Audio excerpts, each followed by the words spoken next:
So I remember back in high school, I read the book The Good Earth, and it was actually one of my favorite books.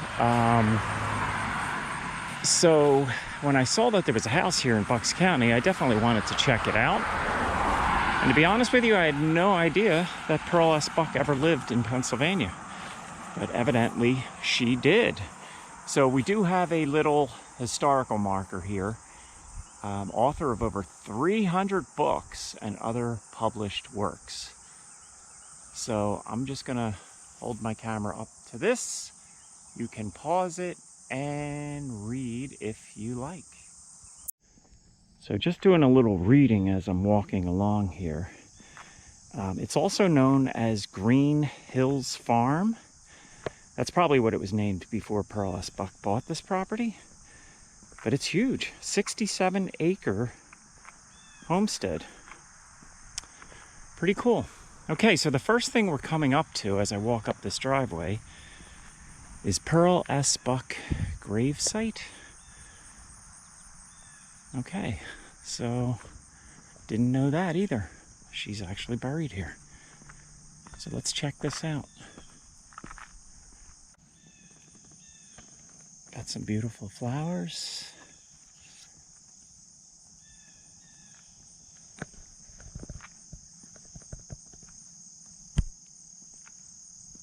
Very nice. I love being out early in the morning, especially like sites like this, even before they open, just because there's like no one else here. It's quiet, it's nice, it's peaceful.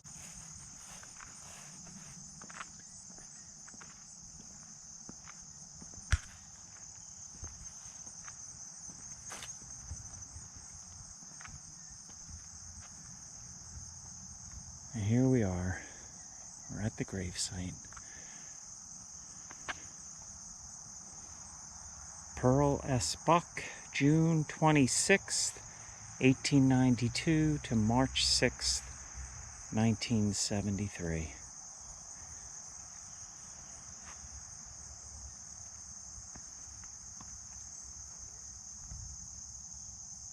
I don't know what those symbols are. I'm gonna guess, and I'm totally guessing here, possibly something in Chinese. And you know, I wasn't someone who read a lot,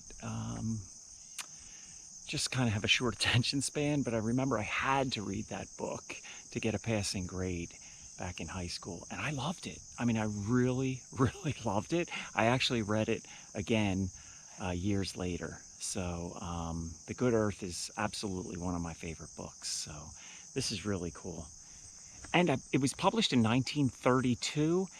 And she won, I believe she was the first female to win the Pulitzer Prize for literature.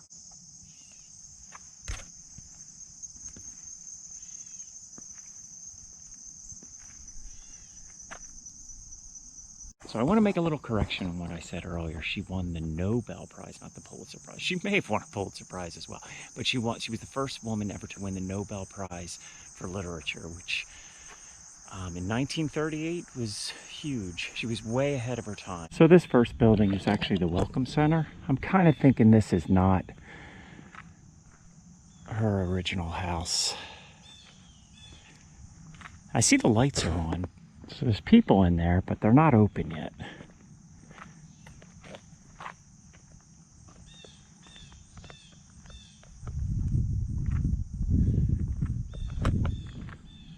So I'm just going to wander around a little bit. Now we have this building, which looks like it says Cultural Center, but it looks like maybe it was a barn back in the day. So this storyboard's pretty good. It tells us that Pearl S. Buck was born in West Virginia, but she lived the first 40 years of her life in China. She was the daughter of a Presbyterian missionary. The second 40 years of her life, she actually lived here. And the property at that time was known as Green Hills Farm. She purchased it for $4,100. I'm thinking it's worth a lot more than $4,100 now. It also says on here that she raised one birth daughter and 7 adopted children, along with countless foster children. The home was filled with activity, and the barn, so yes, that was the barn, is now the cultural center. It was open to the community for scout meetings, basketball, square dancing, movie nights, and much more. So the more I'm learning about Pearl S. Buck, the more I like her. And she passed away March 6th, 1973 at 80 years of age. And she's buried here, as we just saw her grave earlier. So not sure when this barn was built, but it was here when Pearl S. Buck lived here. So that is pretty cool.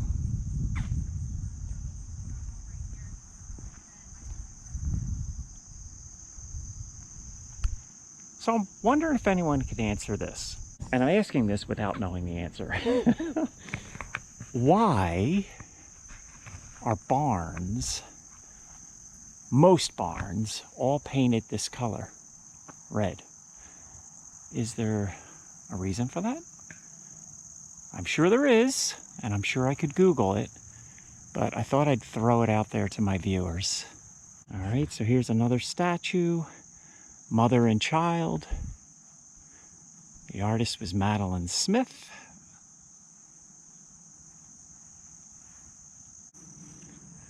So I'm trying to suck all this in because this is Labor Day weekend, and pretty soon the leaves will be falling, the flowers will be gone, and winter will be on its way in. Lots of these flowers, and I can't remember what they're called, so I will look that up.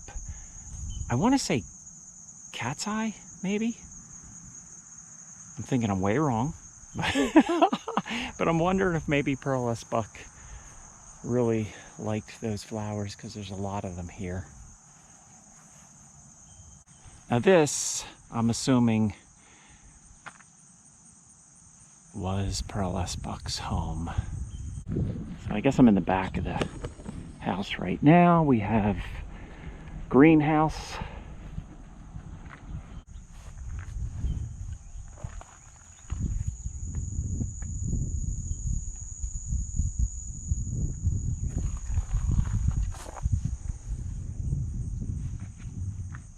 And this homestead is very well maintained. Now we're walking around the side of the house. I'm sure they give tours, but it doesn't appear to be open yet.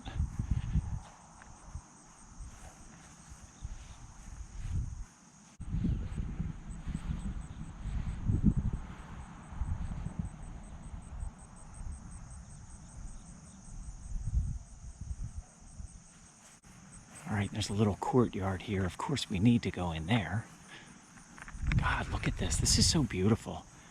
And you know, this is kind of refreshing. If you watch my videos, you know that many of my videos are sort of like in abandoned locations or out in the middle of the woods. So it's kind of nice to visit a homestead that's maintained. All right, so I see a date up on the chimney up there, 1937. Now, I did a little research on this before. I know this home is older than 1937, but I believe that Pearl S. Buck had an addition added to the home.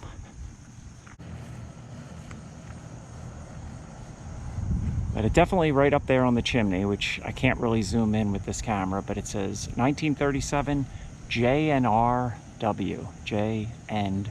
All right, let's walk around the exterior, then we'll go into that little courtyard.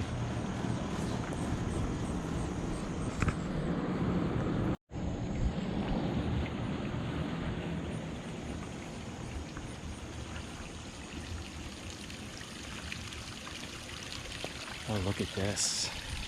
This little spring with a waterfall. How beautiful and peaceful of an area.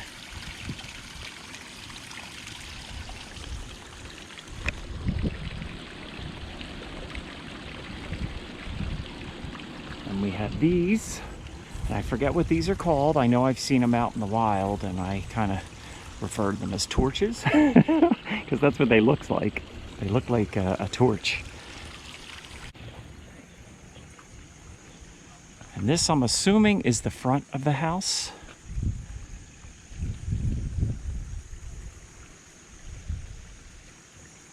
This really is beautiful.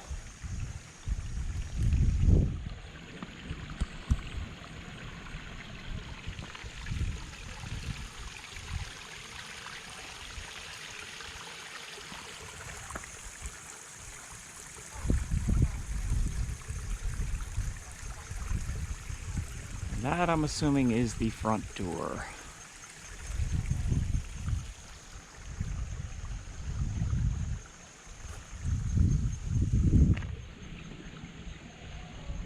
A nice little patio. And right here, this is where Jen would sit and drink her coffee. Look out at this.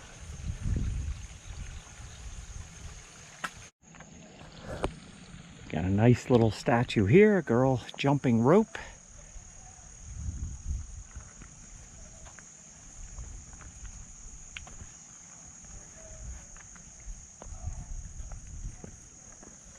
We have some books here.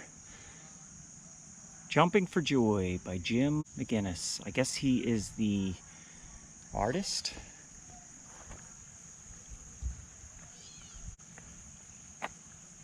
Very nice. All right, so I want to back up a little and get this whole house into the frame with the garden. Oh my gosh, look at that.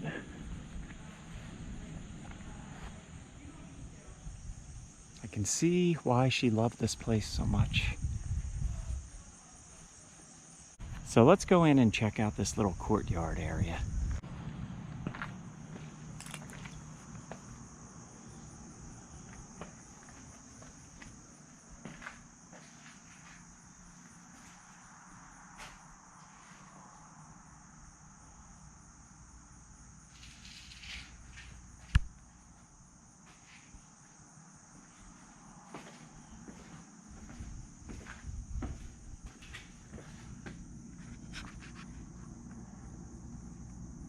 Oh my God, I'm wondering if this is where she used to write.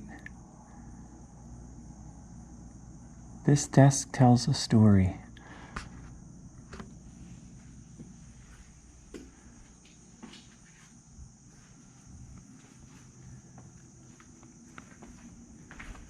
I think I'm definitely going to come back and take a tour.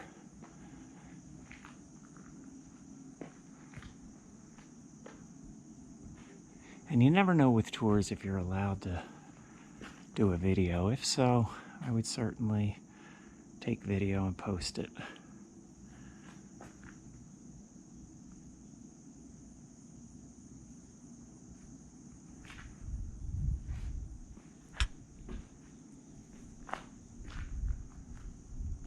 Slate shingles.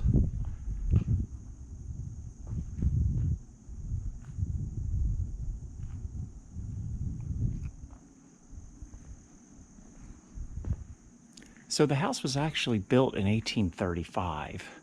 So that 1937 up there must be for whatever was added on to the initial house.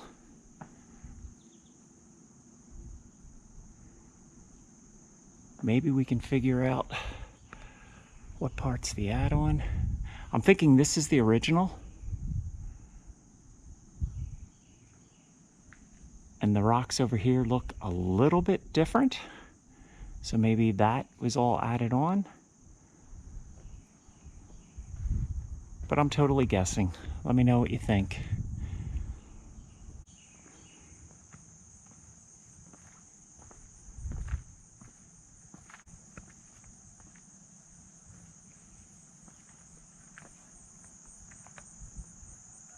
Oh, cool. Look at this bell.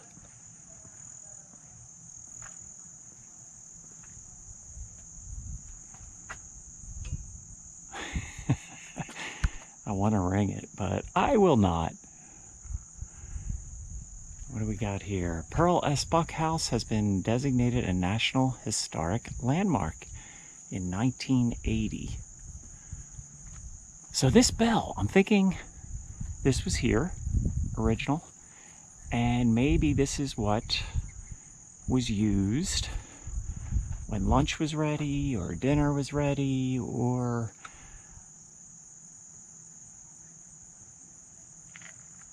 she just wanted to have the kids come in.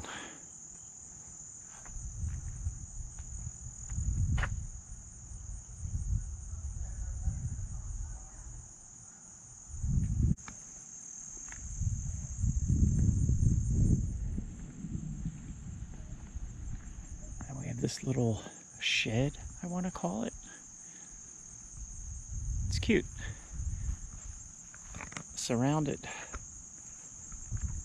by beautiful flowers.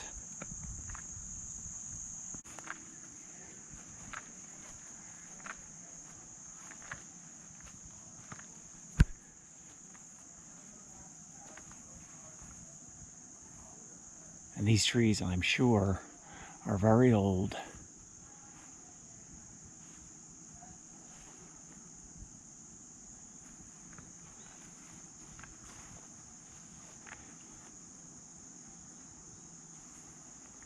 And I'm going to resist the temptation of saying, oh, these trees, they're huge. I tend to say that in every video.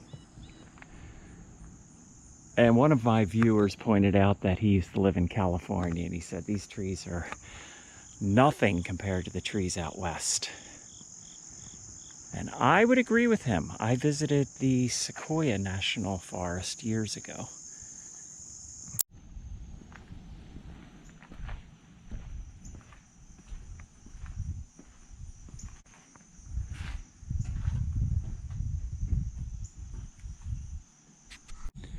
So as I'm working my way down this road, just a couple quick facts. The house was actually built in 1825. Not sure if I said that before, but she made a lot of extensive renovations to the property, including a 2-story wing and 2 libraries. So maybe that's where that 1937 comes from that we saw on the side of the house.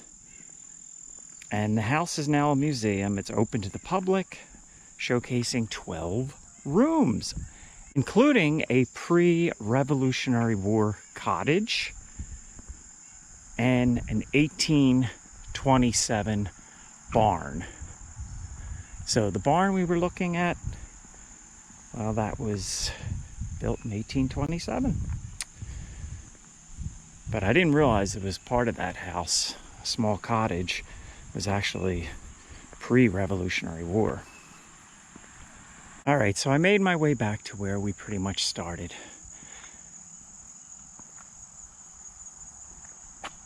Pay our respects to Pearl S. Buck. And as I mentioned before, The Good Earth is one of my favorite books. So rest in peace, Pearl.